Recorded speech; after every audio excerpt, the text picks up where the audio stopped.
Sikkim government एक ऐसे rule के बारे में सोच रही है जिसके कारण उनका पूरा टूरिज्म बर्बाद हो सकता है। देखो, सिक्किम में बहुत सारी खूबसूरत जगहें हैं, जैसे नथुला पास हो गया और गुरुदम्बर लेक, पर इसकी जो प्रॉब्लम है वो ये है कि ये सब प्रोटेक्टेड एरिया है और इंडिया चाइना बॉर्डर के बहुत ज्यादा पास है, जिसका मतलब नेशनल सिक्योरिटी का एक रिस्क है। और अगर आप लोगों को इन जगहों में घूमना है तो आपको एक परमिट चाहिए। अब बहुत सारे लोग परमिट बनाते थे और अपनी खुद की बाइक ले जाकर वहां पर एंजॉय करते थे, पर सिक्किम गवर्नमेंट एक नए रूल के बारे में बात कर रही है जहां पर आप दूसरे स्टेट्स की बाइक नहीं ला सकते।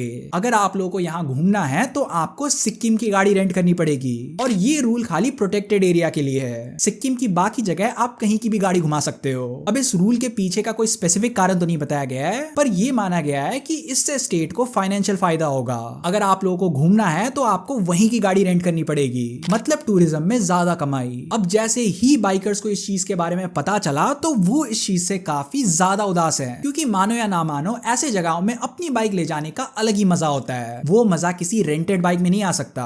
अब जब लोग ऐसी जगहों में अपनी खुद की गाड़ी लेके आते हैं तो वो उसकी बहुत सारी फोटोज, वीडियोस और स्टोरीज डालते हैं, जिससे इनडायरेक्टली जो टूरिज्म है वो बढ़ता है। और जो इस नए रूल की बात हुई है उसमें अलग ही झमेला है। सबसे पहले तो आपको एक सेफ जगह ढूंढनी पड़ेगी जहां पर आप अपनी गाड़ी पार्क कर सकते हो। दूसरा, आपको एक बाइक रेंट करनी पड़ेगी जिसका किराया तकरीबन 2000 से 2500 रुपए होता है, और आपको ये पता भी नहीं होता है कि उस बाइक की कंडीशन क्या होगी, उस बाइक की हैंडलिंग और जो ब्रेक्स हैं वो कैसे होंगे। अब इस चीज को याद रखना कि मैंने जो भी चीजें समझाई ये सब बस प्लानिंग चल रही है, अभी तक कोई भी ऑफिशियल रूल नहीं आया है और मैं चाहता भी नहीं हूं कि कोई ऐसा रूल आए। सिक्किम हमारे भारत का one of the best state है, इतना अच्छा व्यू है, लोग इतने प्यारे और हम्बल है, खाना भी इतना टेस्टी और साफ सफाई तो नेक्स्ट लेवल है, और मैंने आज तक किसी टूरिस्ट को सिक्किम की बुराई करते हुए नहीं सुना है। अब बस देखना ये बाकी है कि अगर ये रूल लागू हो जाता है तो टूरिज्म पे कितना फर्क पड़ेगा।